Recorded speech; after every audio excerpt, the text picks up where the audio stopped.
It has been the practice of Symbiosis International University to invite renowned academicians, bureaucrats, thought leaders, or accomplished professionals to share their views and experiences with our students and staff to give them an opportunity to interact and learn from these renowned personalities under the Festival of Thinkers lecture series. Today, we have with us Shri Jyotiraditya Scindia, Honorable Minister for Civil Aviation Minister and Minister of Steel, Government of India, who has kindly agreed to deliver his address today under the Festival of Thinkers series. May I request the audience to kindly give a round of applause while our dignitaries arrive on the dais.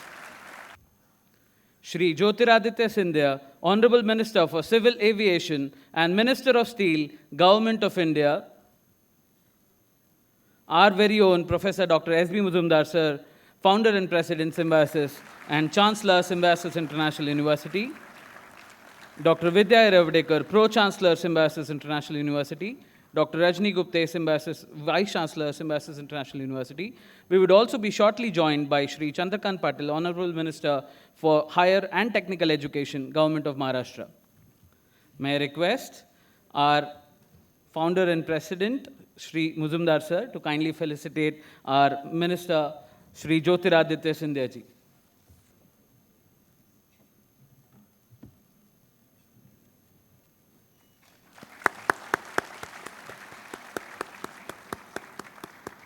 The welcome in the traditional way. May I request Chancellor sir to kindly present the Symbiosis flag, Vasudhaiva Kutumbakam, the motto of the Symbiosis family, representing students from all the different countries who studied at Symbiosis, along with the Symbiosis flag. Shri Jyotiraditya Scindia is currently serving as the Union Minister of Civil Aviation and the Minister of Steel for the Government of India. He has also been a 5-term Member of Parliament, which includes 4 terms in the Lok Sabha, 2002 to 2004, 4 to 9, 2009 to 14, and 14 to 19, and the current term in the Rajya Sabha, representing the state of Madhya Pradesh. In 2014, he was appointed as the Chief Whip of the Congress in the Lok Sabha, and in 2019 as the All India Congress Committee General Secretary in charge for Uttar Pradesh West and the member of Congress Working Committee. Mr. Scindia began his journey in public service in 2002. In 2008, he served as the Minister of State for Telecommunications, Posts, and IT. In 2009, as the Minister of State for Commerce and Industry, and then in 2012, as the Minister of Power, Independent Charge. Mr. Scindia's tenure as the Minister of State for Telecommunications, Post and IT ushered in the transformational project Arrow that modernized Indian post offices through new branding and IT-enabled procedures. In his tenure as the Minister of State for Commerce and Industry, he successfully brought down transaction costs in Indian exports at various levels, right from the stage of production to the end customer. Additionally, as the Minister of Power, Independent Charge, he led the establishment of a unified transmission grid network that is one nation, one grid, with a 6 Sigma reliability system, linkages for power plants, and resolved last-mile distribution challenges and issues in collaboration with various state governments. Mr. Scindia has also been a member of parliamentary committees on education, women, children, youth and sports, defense, finance, home, and external affairs. Mr. Scindia completed his schooling from the Doon School, Dehradun. He holds a bachelor's degree in economics from Harvard University, USA, and an MBA degree from the Graduate School of Business, Stanford, again in the USA. Besides, Mr. Scindia has also worked at the United Nations and as an investment banker at Morgan Stanley and Merrill Lynch. Apart from his political roles, he is also passionate about education. He is currently serving as the president of the Board of Governors at the Scindia School, Madhav Institute of Technology and Sciences, Samrat Ashok Technological Institute, and patron of the Delhi College. With an avid interest in cricket, he has also served as the chairman of the Finance Committee of the BCCI and as the former president and chairman of the Madhya Pradesh Cricket Association. Sir, we are eagerly awaiting your address. So it will be an honor to hear your words of wisdom, sir.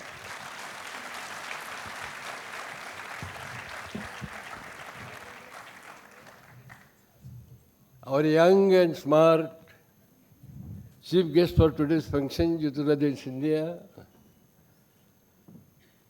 Dr. Vidya, Dr.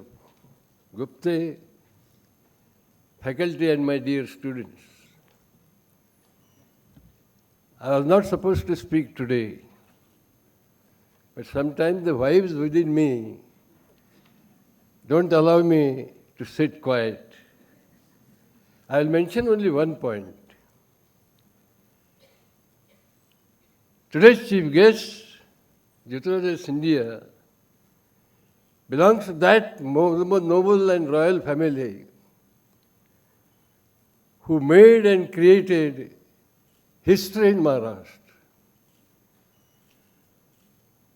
His forefather, Mahatji Scindia, was a brave soldier, and he goes in the history with a record that he made Britishers, the then Britishers, tender official surrender to his forefather. And that memorial is very close to Pune, hardly 45 minutes. It is at Murgaon, near Talegaon. I salute you, sir, for gracing today's occasion, and I hope we will find time to visit the glory of your forefather family. Thank you. May I now request our Pro-Chancellor, Dr. Vidya Iravadekar ma'am, to kindly deliver the welcome address. The chief guest for the function today, Shri Jyotiraditya Scindia ji, the Chancellor of this university, Dr. Muzumdar sir, the Vice Chancellor, Dr. Gupte, Mrs. Muzumdar, Lieutenant General Tutakne, Mrs. Tutakne, Deans of various faculties, directors, staff members, and my dear wonderful, bright students from all institutions on this campus, as well as campuses in other cities, so also from our branch campuses who have joined us virtually. Sir, it gives me great pleasure to welcome you once again to Symbiosis. I don't know whether you remember, but many, many years ago when we had just established this campus, we moved in here in 2008, and I think just about 2-3 years later, you had come again here to address MBA students, and I still remember that you even drove the golf cart all around the campus to see the campus yourself. So I have these wonderful memories. So this platform is called Festival of Thinkers, and in fact we missed inviting people on this platform for the last 2 to 3 years because of COVID, and which we of course compensated by having a virtual lecture series called the Symbiosis Golden Jubilee Lecture Series.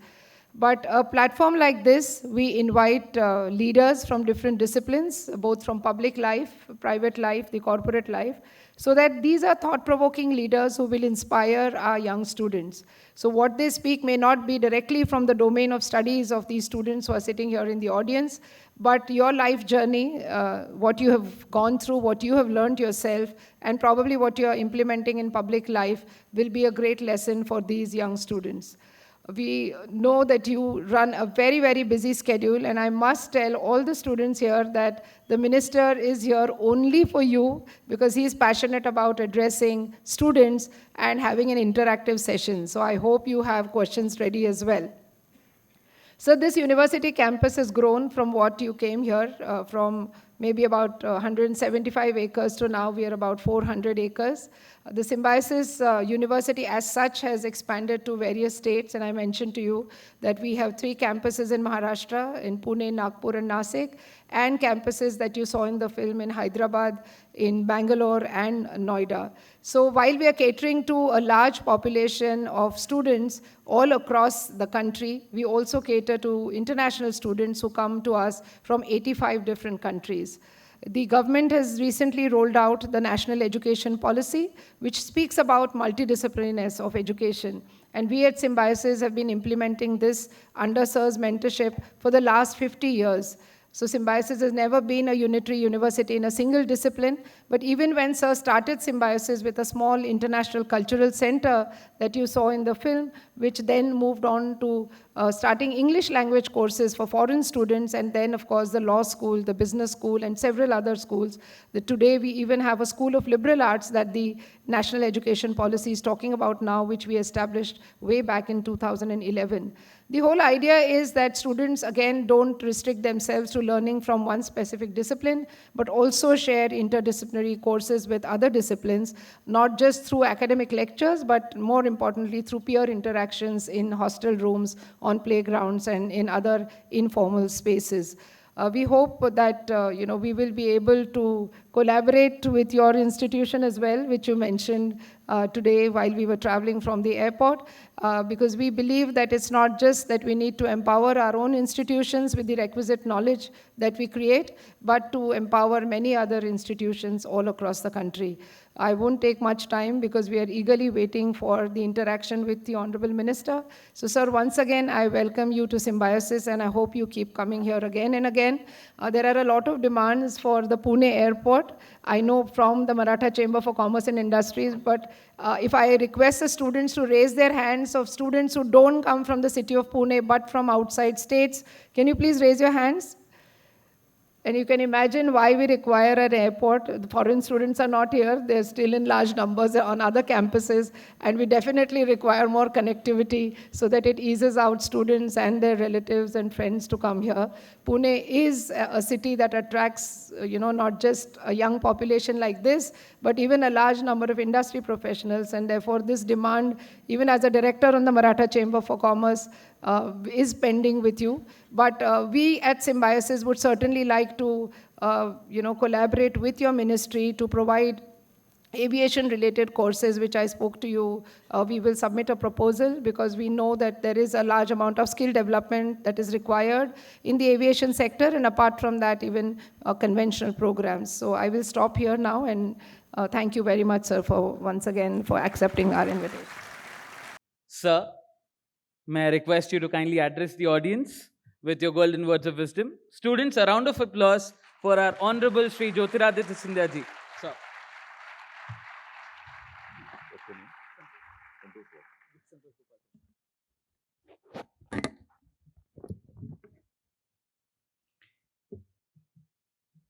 Seated on the dais with me,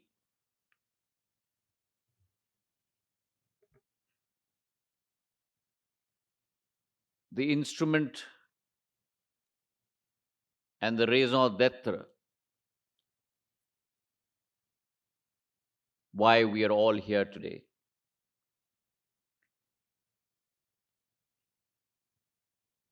A visionary in his own right,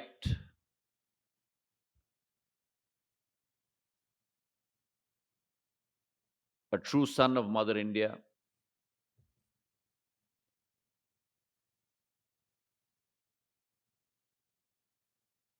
a student and devout follower of Ma Saraswati, Dr. Mazumdar Sahib, Chancellor of Symbiosis International University,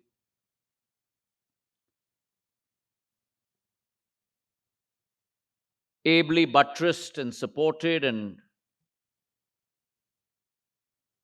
with her own leadership streak, her own narrative, her own style.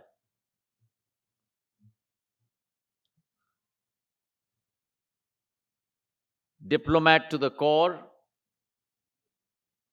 but who houses somewhere a slight innate political spirit. You all know who I'm talking about. Dr. Vidya Yaravdekar ji, are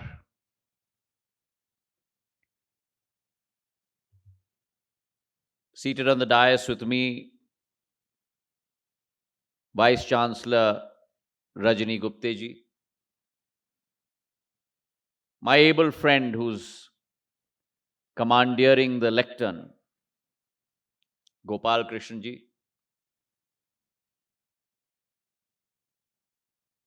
professors, lecturers, friends from the media, and most importantly, my young friends.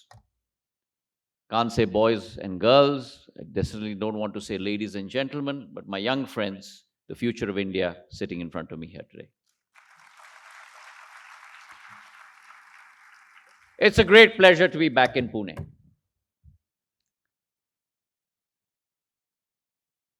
Thank you for inviting me, Vidyaji. Thank you for being persistent. And you know, Vidyaji, once she is set her eyes on a target, she will not relent. Letter after letter, phone call after phone call.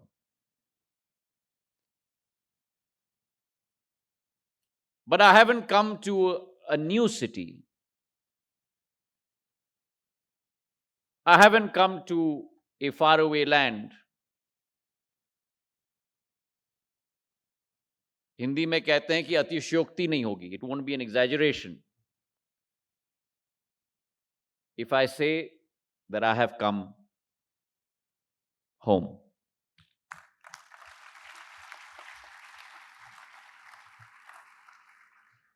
Pune माझ्या घर आहेत.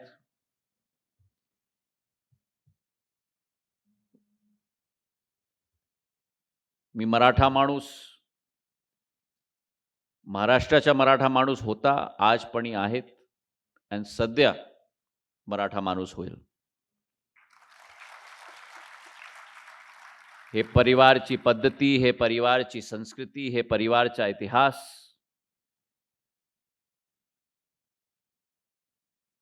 मजुमदार साहेबची 2 मिनिटाच्या उद्बोधनमध्ये संक्षिप्त विवरण दिले.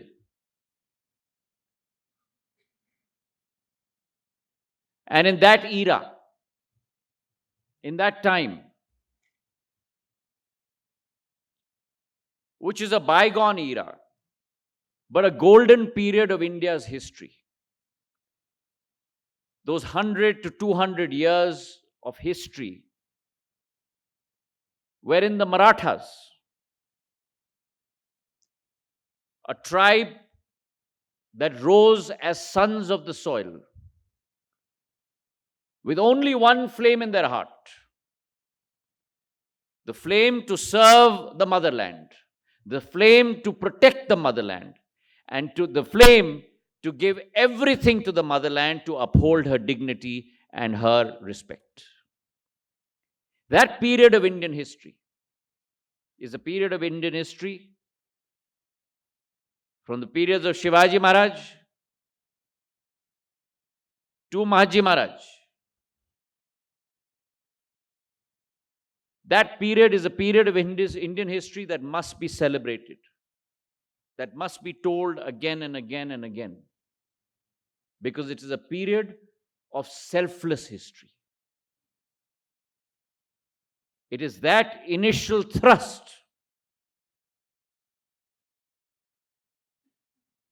the concept of Swaraj, Shivaji Maharaj's Bhagwa Jhanda, and concept of Hindvi Swaraj, that led and sowed the seeds of what was to come in the following decades and centuries,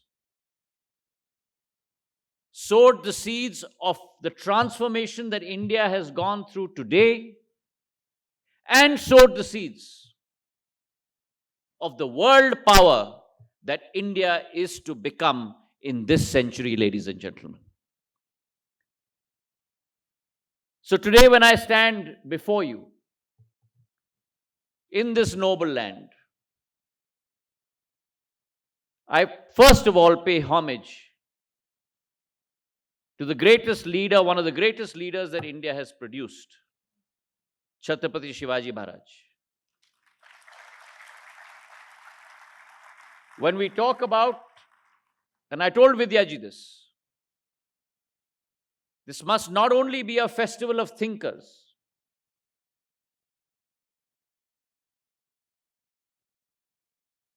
Thinking is good, cogitation is good.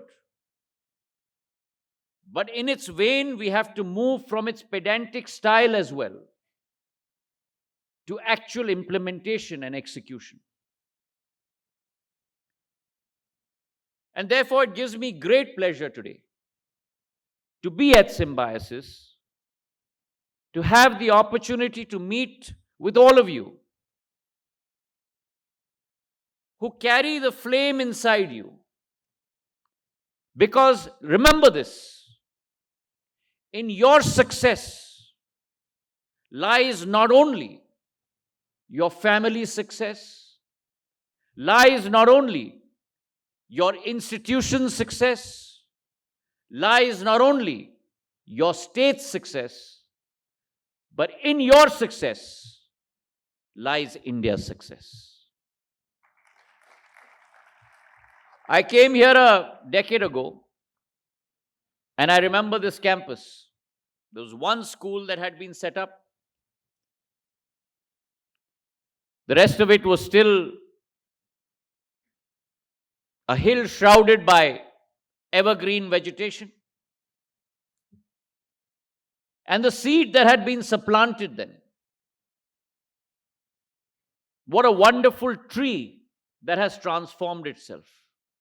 जो बीज बोई गई थी, आज एक what वृक्ष के रूप में परिवर्तित होकर उसके छाये में भविष्य की पीढ़ी को पूर्ण रूप से यह संस्था तैयार कर रही है, मानवता की सेवा के लिए और भारत माता की सेवा के लिए. And so when we talk about leadership,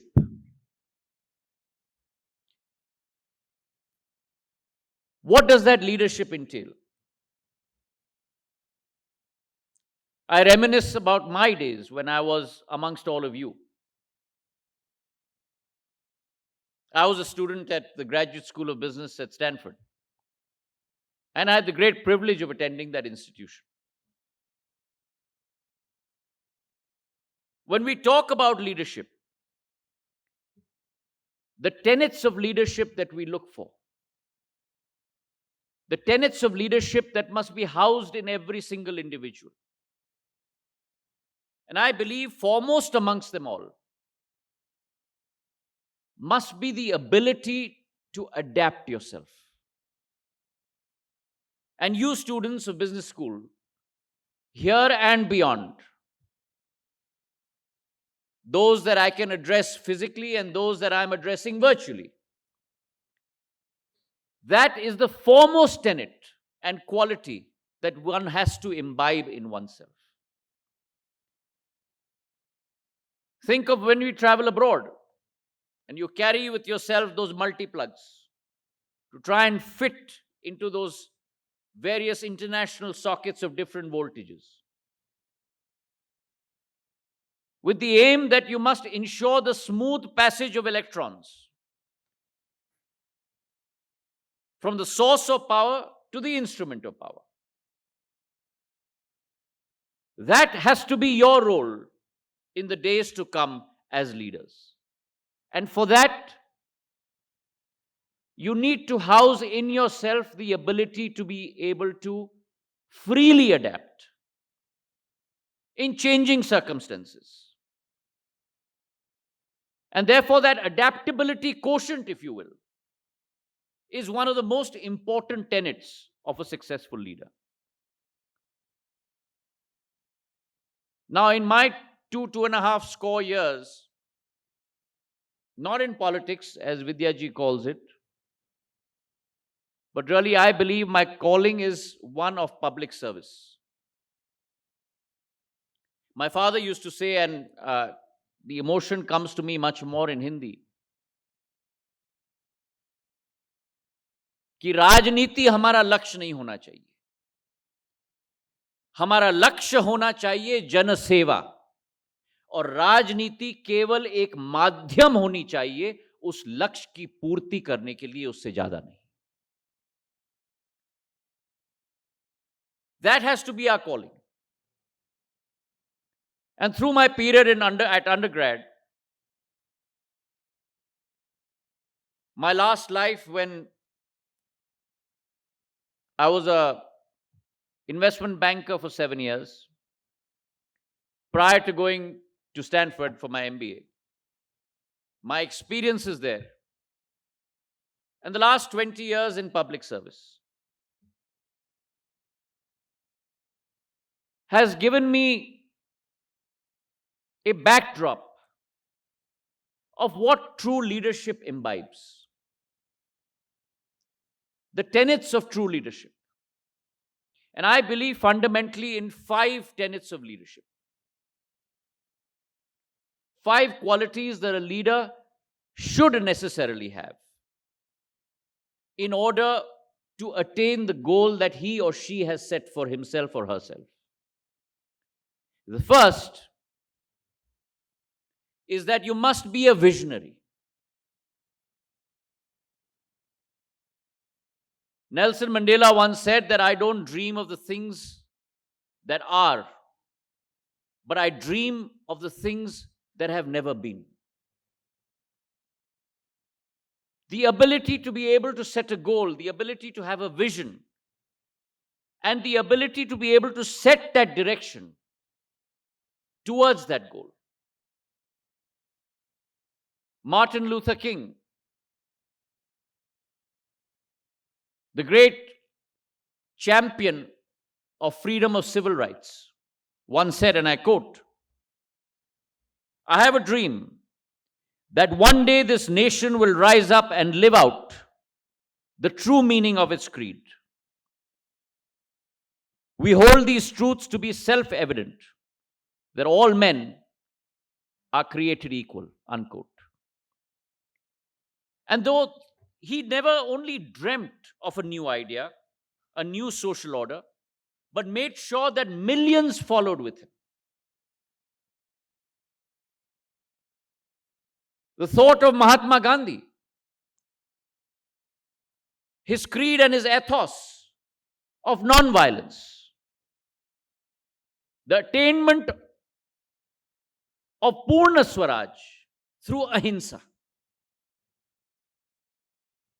a new model for the world. But those that have followed in his wake have lifted those qualities, virtues, morals, and principles in their trials and tribulations going forward. We just saw a film on the essence and the history of our very own institution. We saw a young, erudite, visionary, Dr. Mazumdar, planting the foundation of the first institution in Pune as he set out on his vision to create this galaxy of institutions that will produce the leaders of India's tomorrow. So the first tenet, ladies and gentlemen, is to be able to ensure that you're a visionary. The second is that you must have courage and you must have commitment. And that courage and that commitment must not come from here. That courage and that commitment has to come from here.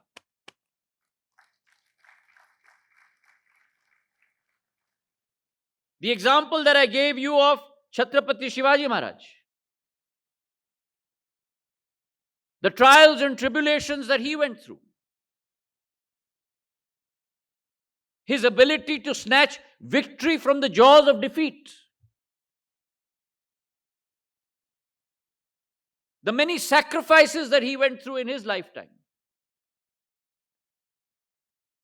the many setbacks that he went through, but he kept that courage and commitment steadfast, with his eye on one goal, the goal of Hindvi Swaraj. So that courage and commitment must become the foundation of your daily existence.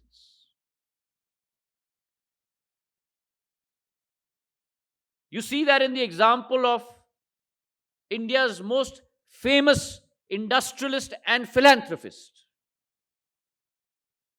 Sir Jamshedji Tata, when he decided to put his first steel plant in a then unknown area of United Bihar and Jharkhand called Jamshedpur. Just like there was a hillock here with nothing but vegetation, but green vegetation, there was a barren rock in Jamshedpur. And he planted his flag and he said, I will build one of the world's largest steel plants on this barren rock. That definition of courage and commitment as we move on. The third is that one must be an optimist. Life is not going to be smooth. जिंदगी कभी भी आसान नहीं होगी. Let's give a round of applause for Chandrakant ji.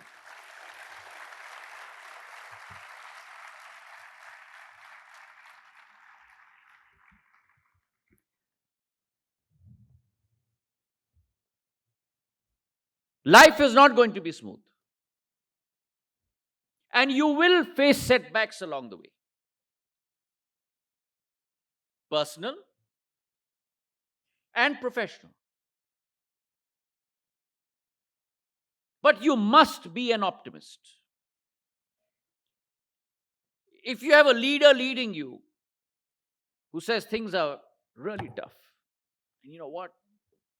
They're going to get even tougher.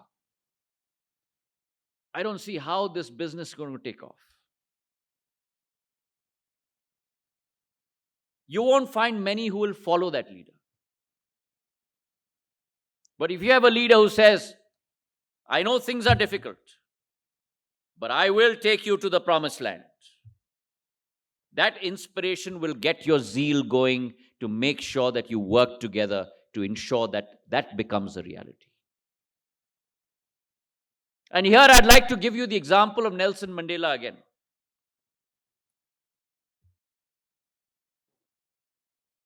He fought the war against apartheid in South Africa, taking inspiration from the likes of Mahatma Gandhi. 30 years he was in prison. 30 years. He fought the war against apartheid from prison for 30 years. And when he came out, many people asked him, how did you keep your spirits up? And he said, inside that 6x8 prison cell with a small window, I would always keep my head up looking at the sun. And he said, and I quote, I'm fundamentally an optimist. Whether that comes from nature or nurture, I cannot say. There were many dark moments when my faith in humanity was sorely tested. But I would not and could not give myself to despair, unquote. So optimism is the heartbeat that keeps an idea alive. Optimism is the electricity that keeps an organization going. And from there follows the fourth tenet. That being teamwork. Leadership is not a singularity. Leadership is about plurality. Leadership is about multiplicity. And always remember this as you all walk out from these portents of this hallowed institution. That always remember that you're only as strong as the weakest link in your team. And therefore, you must learn to balance individuals' weaknesses with other individuals' strengths. And create that team spirit as you go along. But in that process, also remember that progress can never be achieved without conflict. Conflict in three forms. Conflict of ideas, conflict of interests and conflict of aspirations. But how you resolve that conflict, the conflict of ideas, the conflict of interest, the conflict of aspirations, the way to resolve that is that a leader must respond to multiplicity with inclusivity. And if you're able to do that, success for you is guaranteed. The last hallmark or tenet that I believe is extremely important, and by the way, this is in no order of importance. I believe, frankly, that this is the most important, is compassion. Engendering energy in a team, engendering the fervor of your thought across millions of people only comes with a sense of compassion. And this is something that I've always believed in. There's an oft repeated saying that there is no key to love. The door must always be open. And similarly, I believe that you must always be there in times of need of your team members. सुख के समय में जब आपके घर में हर्ष और उल्लास की आवाज गूंज रही हो, हजारों लोग इर्द गिर्द रहे हों, आप उस महफिल में मौजूद हो या न हो, उससे ज्यादा फर्क नहीं होने वाला। लेकिन जब आपके समीप कोई व्यक्ति की दुख की घड़ी आए, उनके साथ खड़ा रहना, उनका ढाढ़स बढ़ाना, उनके दुख को बांटना, यह हमारा दायित्व नहीं होना चाहिए, यह हमारा धर्म होना चाहिए।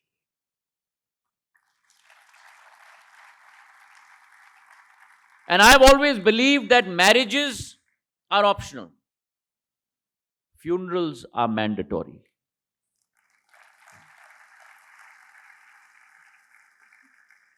And that is something that you must feel coming from someone else's heart towards you.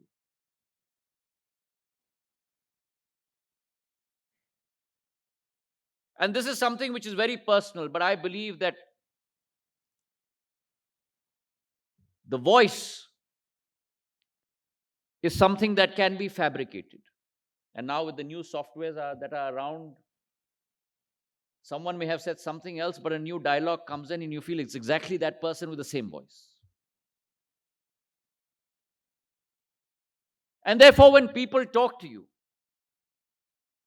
you always take it with a pinch of salt. But always remember, eyes can never lie. And it is that eye contact which is also extremely important. So always have compassion for your team. Failure, as I said, is a very important part of success. And don't ever feel down when you fail, because there's always something else that you glean from that process. And some learning that you carry with yourself for the rest of your life. The last two words of advice or suggestions that I have for you. First, always gather experiences in your life as you move along.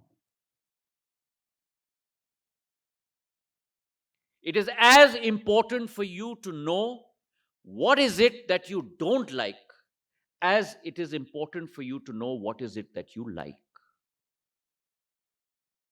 And therefore, pedagogy is important. Classroom teaching is important. What Vidya ji is doing is tremendous. But what is as important or even more important than that is experiential learning. And therefore, explore. This is your time. After you graduate from business school, your life starts. This is that last leg of your educational career where you have the opportunity and time to explore. So make the most of it. Get a myriad types of summer jobs, summer experiences, internships. Because all of those experiences will all be multiple arrows in your quiver. And you never know what challenge life has for you, where you will need your bow, but you will need to string it with that exponential arrow to be successful. So garner as many experiences as you can. And finally, 3 thoughts that I hold very close to my heart. The first is what Mahatma Gandhi once said.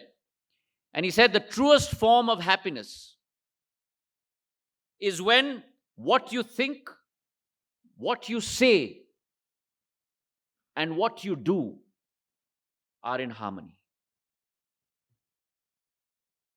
So try and aim for that. The second, I had the good fortune of being taught by, how many of you heard of the name of the company Intel? Will you raise your hands? Okay, almost all of you.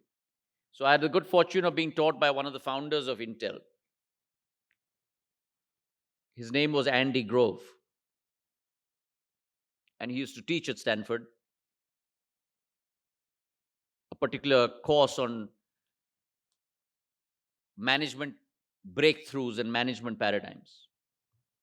And in our last class, we used to have those whiteboards at Stanford which would revolve. And in our last class, he lowered the front board, and he had written something behind it. And he addressed us in class, and he said, you know what? I've pushed you guys a lot throughout this semester. So I'm going to let you guys off easy today because it's the last class. I've written something behind the board, and I'm going to walk out now. So one of you needs to come up and just raise the board and keep these 4 words with you as you endeavor to go into your life when you graduate from Stanford. And with those words, he left the auditorium. So one of us walked up and raised the board. And there were 4 words there that he had put in bold. And that saying on the board read, only the paranoid survive.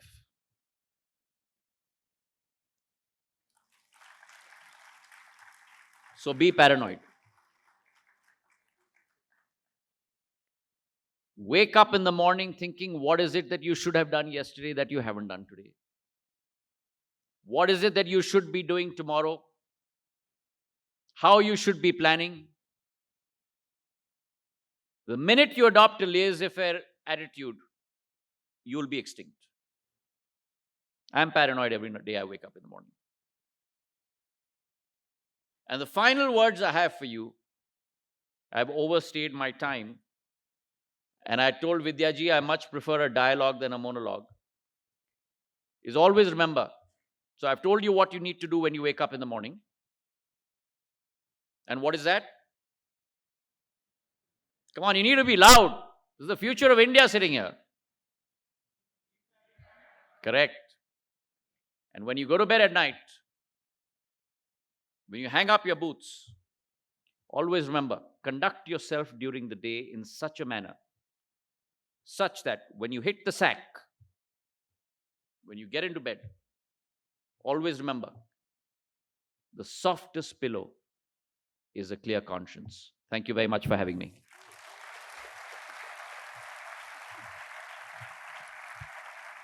I think A thunderous round of applause.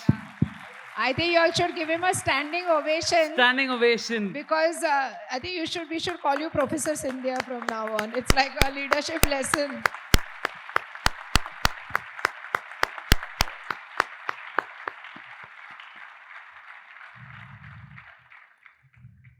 Sir, in my honest and humble opinion, I haven't had better sessions on leadership in such a short span and duration.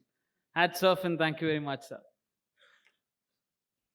It's been a wonderful round of life learnings, that have come at such breakneck speed to all of us here, that I think we would learn and we would benefit from these every single moment of our lives going forward.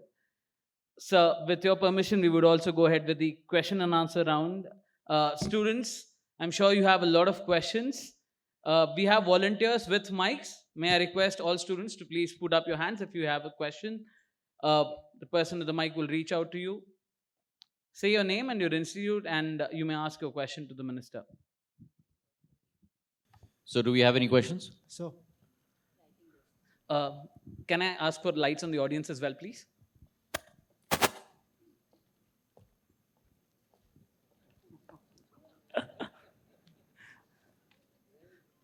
Yeah, go ahead, go ahead. so, So, I need you to do one favor for me, right? yes, sir. I want you to take your name and what is it that you're studying? So, No, hold on. I'm not done yet. And what's your vision? What do you want to do in life? so I want to be. No, first your name. Suyash Maheshwari, Okay, where are you from? Baitul, Madhya Pradesh. Betul से हो चलो बहुत अच्छे बताओ आप So, my question is how you handle a freebie situation, what is political parties, all political parties are doing. Sometimes it is necessary to be communist, sometimes it is necessary to be capitalist. What is your vision? What thinking, what thought processes is there for this? How you run your government, whether communist, capitalist, or some other way? Why do you have to be an ist? You just have to be one with the people. So this is the, hear me out, Maheshwari ji. So this is the problem. What happens when you go through an institutional system and pedagogy, right? There are rubrics that are set. And those rubrics are meant to be the last word. Communist, capitalist, socialist, right? I believe in life, and I said this to you कि मैं अपने जीवन में मानता हूं कि these are what? These are all political models, economic models, right? I believe that my calling in life is not to be a politician. My calling in life is not politics. My calling in life is to be a public servant, right? Generally, in a system, what you have is a model that is followed and then thrust downwards. What a public servant needs to do is understand the voice at the grassroots and make sure that you put in place a system that satisfies that voice. Because when you have the multitude of any country progress, then only in that lies the country's progress. And so, if you ask me honestly, I believe that India has the capability to lead the world in this century. I believe this century is our century, right? But what we have to do is we have to make sure that opportunities are given evenly across the board. And therefore, those that are denied opportunities, and by opportunities, I'm using the word opportunities in its most liberal sense. What I mean by opportunities is access to healthcare, access to education, access to a house, access to 3 square meals a day, right? And it's the responsibility of any government, be it a central government, be it a state government, any government, to provide that minimum foundation. उदाहरण मैं आपको दे दूं, it's like saying कि मैं किसान हूं और मैं खेती करने जा रहा हूं, पर मैं जमीन को खोद के मैं बीज डाल रहा हूं, पर मैं खाद नहीं दे पा रहा हूं, मैं पानी नहीं दे पा रहा हूं, और मेरी आशा अभिलाषा है कि मेरी फसल उत्तम होगी. It's not possible. So you have to provide that minimum basic capability across the 130 crore people in our country. And if you're able to do that, government doesn't need to be in the business of setting up businesses. Government doesn't need to be in the business of running companies. People like you who are going to do that. So for someone like me, where I'm running 2 portfolios today, how do I define my success? My success is not defined by my vertical, my ministry success. My success is defined by my ecosystem success. And so when we talk about leadership, Maheshwari ji, one of the tenets that I follow is in my ministry, and this is something that I've followed for the last 15 odd years that I've been a minister. I never sit at the head of a table. Because what does that signify? I'm the boss. All of you are subservient to me. I always sit in the middle of the table. It's a very subtle notion. But this signal that you're sending is that I'm, at best, only as equal a stakeholder as you are. And when we work together, and there will be, I told you, there will be a conflict of ideas, there will be a conflict of interests, there will be a conflict of aspirations. But it's through that discussion that you will find the best way forward. And many times, all of us, you will be sitting in your class with a very fixed mind. I used to sit in my class, I sit in my ministry sometimes with a very fixed mind. But when I hear him, I hear her, and what she is saying maybe makes more sense than what I said.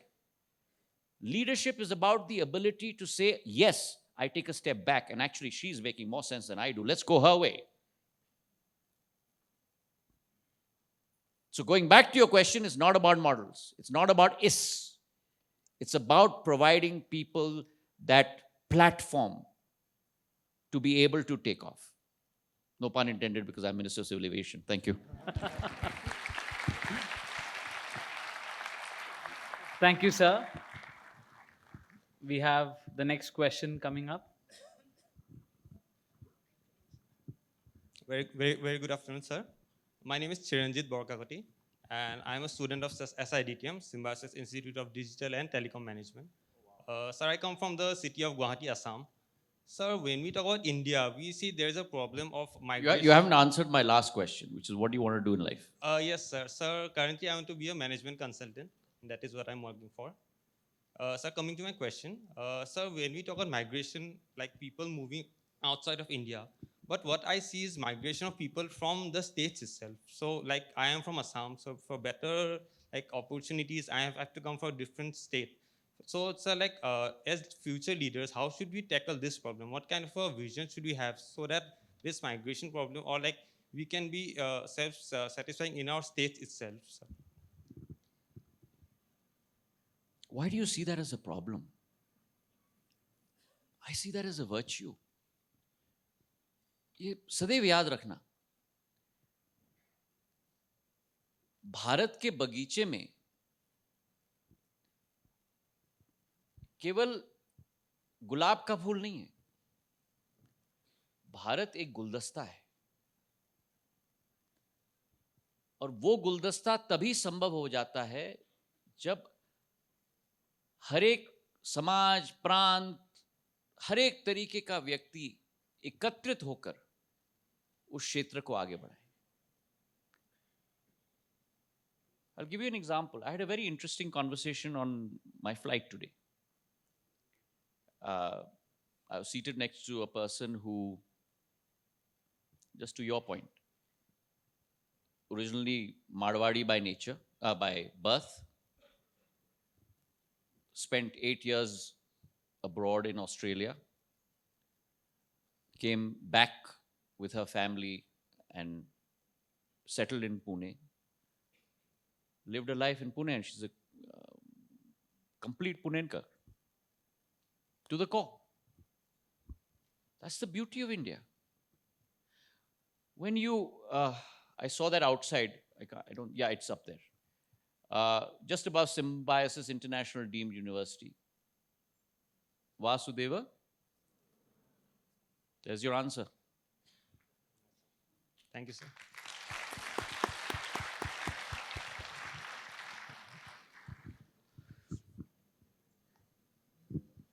Yeah, good afternoon, sir. Can we give it back there? I'll come to you. Do we have any questions from any ladies here? There you go.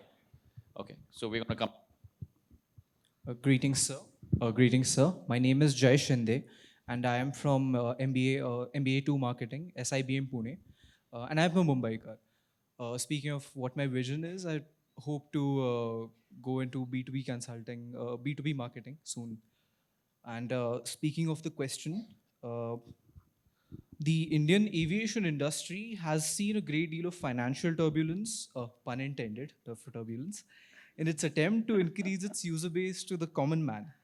And as the Minister of Civil Aviation, what steps would you be taking for this, for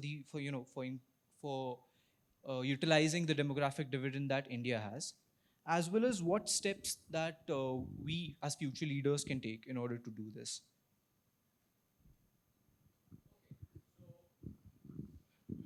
Can you hear me? Yeah. So I'm the Minister of Civil Aviation, which means what? I'm not the Minister of Airline Companies. Right? I'm here to make sure that we have a level playing field. I'm here to make sure that we have the best infrastructure in place at our airports. There's expansion happening. I'm here to ensure that we have fleet expansion happening in India. I'm here to ensure, most importantly, that we now start supplanting the ecosystem of civil aviation in India. And what do I mean by that? Very analogous to the auto industry, which I'm sure a lot of you have done case studies on and all of that sort of stuff, right? The relationship between OEMs and ancillaries, right? The civil aviation ecosystem is very analogous to that. We always think about the high-profile sectors of civil aviation. Airlines, airports, which I'm going to get quizzed on by Vidyaji sitting over there. And I told you there's an innate politician in her when she made you all raise your hands. But there's much more to civil aviation beyond that.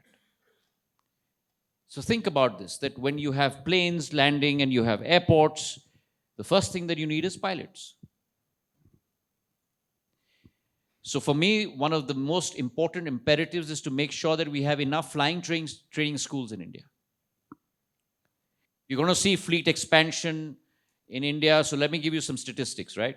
In 2013-14, we had 400 planes in India.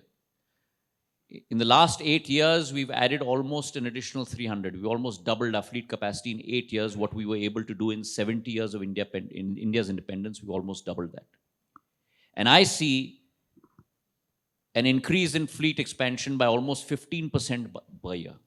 So almost another 100, 115 planes coming on stream every single year. So which means that we need at least 1,000 pilots per year. And you ain't going to get that unless you set up flying training schools in India. Or you get our kids to go abroad and use that precious foreign exchange, amounts to roughly 500 crores a year, rather than getting trained in India. So this year, we will be setting up close to 9 flying training schools from our current strength of 34. And next fiscal, we're doing another 6 flying training schools. So we're going to go from 34 to 49 in exactly a year and a half from now. Similar to that is the area of cargo. Now, we think that we only transport humans, but we also transport a whole deal of cargo, perishable and non-perishable. And COVID has given us this opportunity to provide growth to the cargo sector in India. Our number of freighters have risen from 7 to roughly about 15 or 19 today. Our share of international cargo has gone from, you will not believe, I was shocked, from a measly 2% to 19% in 2 years. And today, you know what we're doing? We are transporting, my friend from Assam, we are transporting lychees. We are transporting jackfruit, Assamese lemons. He was worried about interstate migration. We're not transporting it to other parts of India. We're transporting it to UK and Germany through cargo. We've put in place a scheme for farmers, for Krishi Udan, so that your perishable products we transport by subsidized cargo to make sure that India's export potential is realized of perishable products. Ground handling is something you don't see. When your plane lands and that thing tows you to the aero bridge, the trolleys that come with your luggage, that's an important sector within civil aviation. And most importantly now, drones, which is going to transform the way we function. I guarantee you, in the years to come. Setting up of drone schools, putting the policies in place. So there's much more to civil aviation apart from just airlines and airports. But having said that, with regard to airports, we had 74 airports in 2013-14. We've added another 67. We've gone to 141, and by 2026, we'll be going to 220 airports, heliports, and waterdromes in India. So the potential of civil aviation is huge. Let me give you another statistic. Civil aviation in the last normal year, which is pre-COVID, 1920, we transported 144 million trips across India.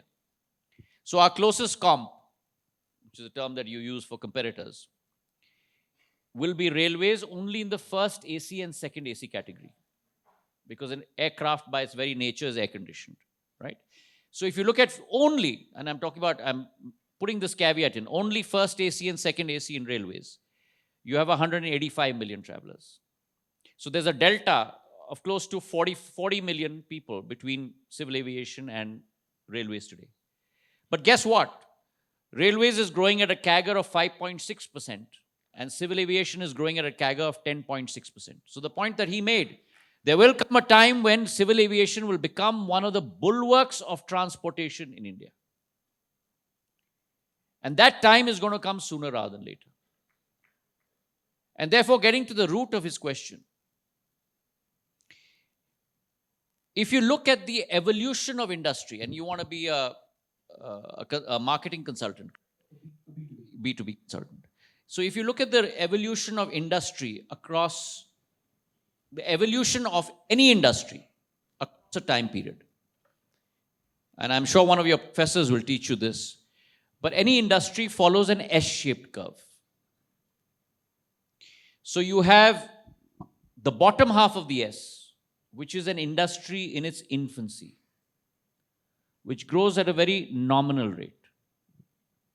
Then you approach the mid part of the S, where the industry gallops. That's the growth phase of industry. And then you come to the top part of the S, and that's the phase when industry is attaining its maturity. So growth starts tapering off again. Civil aviation right now is just beginning the middle part of the S-shaped curve. And therefore, we have grown from the late 80s, 90s, from a low volume, high margin game into a high volume, low margin game. But it is those volumes that will accrue to businesses that will eventually make it profitable. The financial turbulence, pun intended, that you were talking about, the causality of that is mainly on account of high ATF prices. If you look at air turbine fuel prices, which if you go into the breakup of any industry's cost curve, in the case of civil aviation, air turbine fuel conforms to almost 40% of the cost structure. And ATF prices have gone from 53,000 rupees a kiloliter in a year and a half to 1,41,000 rupees a kiloliter. Okay, so almost 3x. So what used to be 40% of a firm's cost structure has become over 50% of a firm's cost structure. And so therefore I wrote to many state governments, and Chandrakant Patil ji मंचवरती आहेत, त्यांना पण माझा निरोप आहेत, शिंदे साहेबाला जवळ आणि फडणवीस साहेब जवळ, that we need to lower VAT on ATF in states. When I first came in as minister in last July, so just about a year, we had 12 states that charged VAT on ATF ranging between 1 to 4%. But we had 24 states that charged VAT on ATF, guess what? 20 to 30%. Can you imagine the amount of load? And when ATF prices go from 53,000 to 141, what happens? So in the last 1 year, I wrote to 22 chief ministers, and I must thank them. Forward-looking, forward-thinking. ATF, and if you lower VAT on ATF, I will be able to provide greater connectivity to your state, because it becomes much more economical for airlines to come to your state, refuel in your state. And out of 22 chief ministers, I'm reporting to you today, 16 chief ministers, on my pursuance, and I must thank them, held a cabinet meeting, got a gazette notification done, have lowered ATF from 25 to 30% down to 1 to 4%.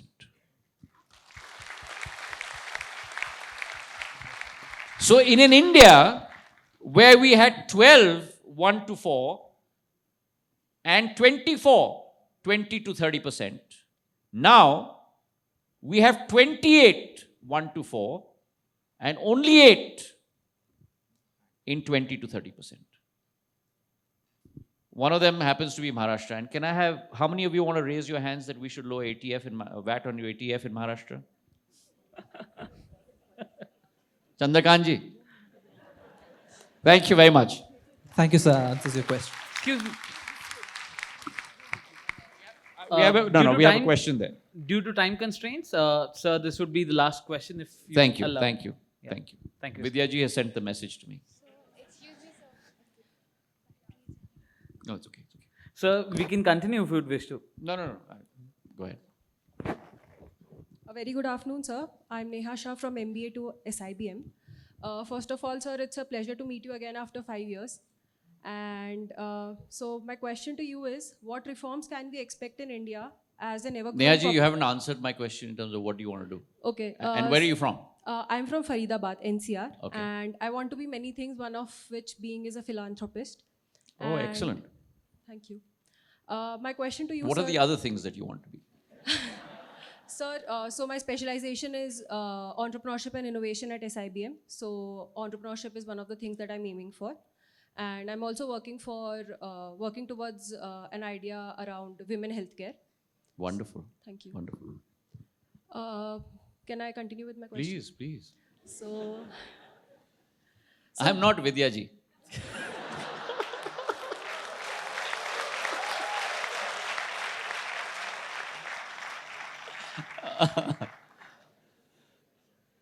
okay. So what reforms can we expect in India as an ever-growing population in terms of education and healthcare specifically? And what can we do to have great institutions on the likes of Harvard and Stanford in India? Okay, so what kind of reforms can we do? I think two things. Vidyaji and I were talking in the car for a long time with regard to the new NEP.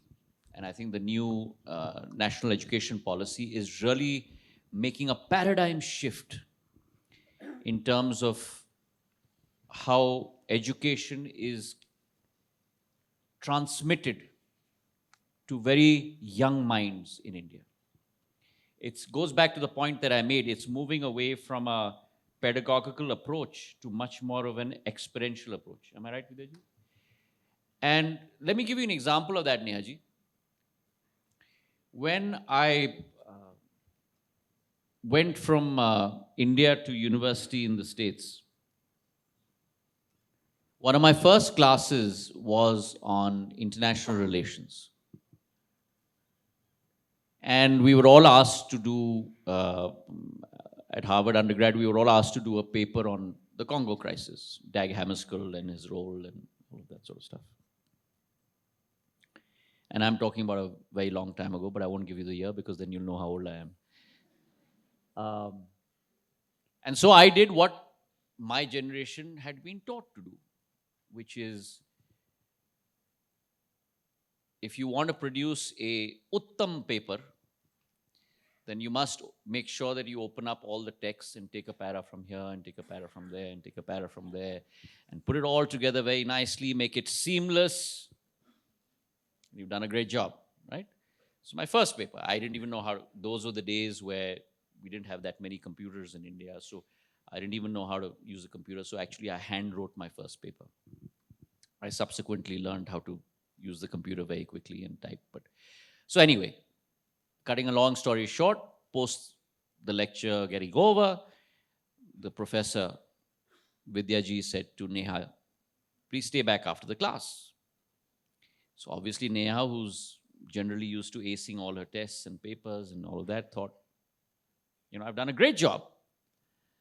So after the class left, then the professor called me and said, you know, I read your paper and I was all ready to receive the accolades. And she said, you know, some of the references that I told you guys to read, one of those references was written by me. The book was written by me. And so what you've done is a great compilation of what each one of these references have written. But I wasn't looking for that because I know what I have written. I wanted to know, what did you think of what people have written there? Did you agree with it? Did you disagree with it? If you agreed, why? If you disagreed, why? That has to be the thesis of your paper. And I thought to myself, I've never thought like that. Right? And so therefore, we need to change the paradigm within India from what to think to how to think. And that's what the new NEP does. Similarly, in the case of healthcare, and now Vidyaji, and I must thank you, the wonderful Mazumdar sir, Apandapani, the beautiful hospital that you've put up here. And I believe the two fundamental, unconditional, going back to the first question asked by Maheshwari ji, right at the back there, unconditional minimum that we need to provide to every citizen in our country is the best healthcare and the best education. If you're able to provide the best education and the best healthcare, we Indians will take care of the rest. Not for India alone, we can take care of it for the world. And I'm saying that very humbly, because we've shown it. And so provision of healthcare at the grassroots. You'll get it in Pune, you'll get it in Bombay, you'll get it in Indore, you'll get it in the metros, tier 1, tier 2s, but down to the grassroots. That is key. And in translation of both of those, from concepts to ideas, from thinking to implementation, relies less on brick and mortar and relies much more on human resource. So we've got to build that capability in our HR, both on the education front and on the healthcare front. And if you're able to do that, and if you're able to ignite that flame, They are our true social workers. A teacher never expects anything in return from you, only expects one thing, that you succeed and you be a good human being. A doctor never expects anything from you, just wants you to be healthy. If you're able to do that, we will power our way to success on the global order. And as far as institutions are concerned, I don't think necessarily, Neha ji, we need to look at the West. I think it's time the West looks to the East.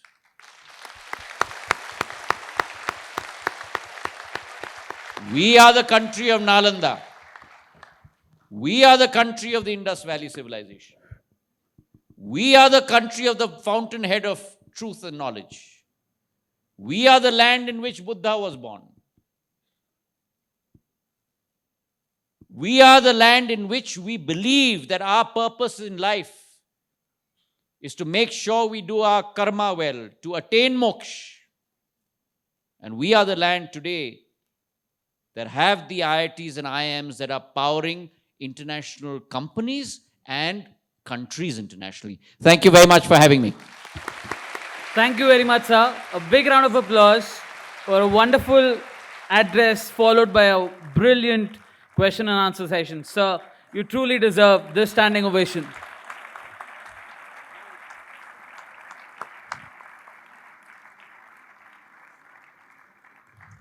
Thank you very much, sir.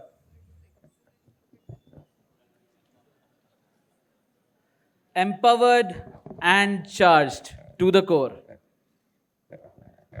We're also happy to have with us in our midst our very own Minister for Higher and Technical Education, Government of Maharashtra, Shri Chandrakant Patil ji.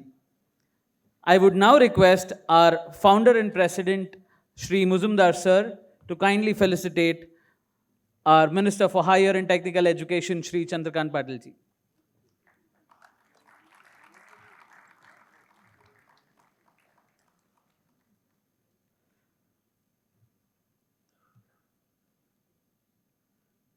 A big round of applause.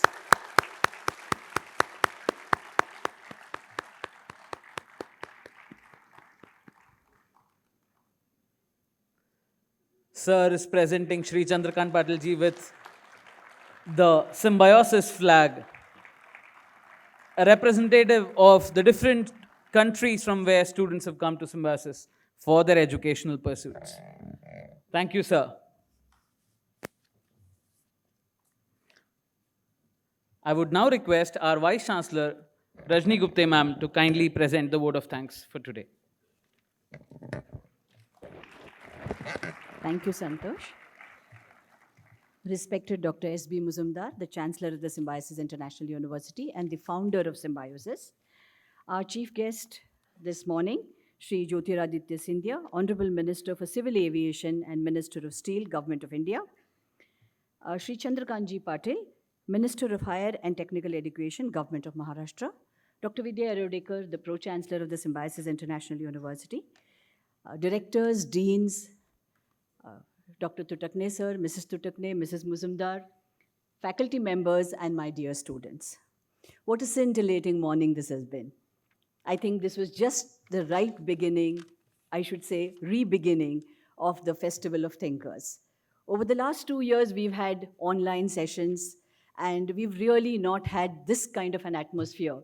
And we have had such a wonderful, eloquent speaker this morning. I'm sure each one of you will remember this for a very, very long time to come. Thank you so much, sir, for a very eloquent address. Thank you for your address and your responses, which came straight from the heart. You began by alluding to Maratha history, and you spoke about the concept of Swaraj and its consequences. After that, you spoke about leadership. In fact, I liked the fact that you spoke about being in public service and politics merely as a medium to provide public service. I think that was something that meant a lot to all of us. While speaking about leadership, you spoke about several tenets of leadership, You spoke initially about adaptability, then you spoke about the ability to face setbacks, optimism to deal with them. You also spoke about having courage and confidence, commitment, the ability to face setbacks, a sense of optimism, which a leader really needs, the importance of teamwork, and finally, compassion. I think all of this is something that all of us will carry for a long time. I particularly liked your thoughts on how in a team one learns to resolve conflict of ideas, interest, and aspirations. I think each one of us faces this every single day.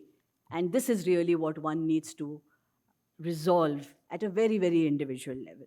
So for the leader, this is absolutely critical. Thank you so much for also patiently handling all the questions. Thank you, Yash Maheshwari, Kiranji, Jayesh, Neha, for all your questions and for the wonderful answers so patiently dealt with.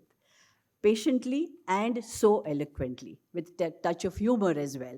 So, sir, thank you so much for being with us, for making sure that this Festival of Thinkers, and as you rightly said, it's not just thinkers, it's people who also implement those wonderful ideas. I think it's important for us to remember that implementation is as important as the thought process. So while being a visionary is important, we respect and admire Dr. Mazumdar sir for his vision for symbiosis, but it's equally important that he brought it to fruition.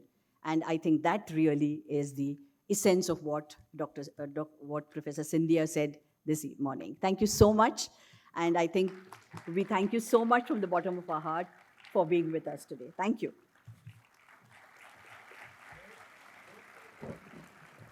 Thank you very much, Rajni ma'am. May I request the audience to kindly remain seated?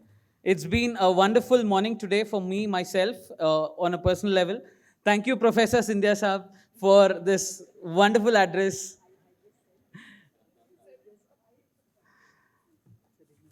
The dignitaries would now leave the auditorium. May I request the audience to kindly remain seated. I would also request all the directors, deans, heads, and the members of the Board of Management to kindly join our guests for lunch at Vashishta. The students, faculty, and staff members may kindly be seated while our dignitaries leave the auditorium.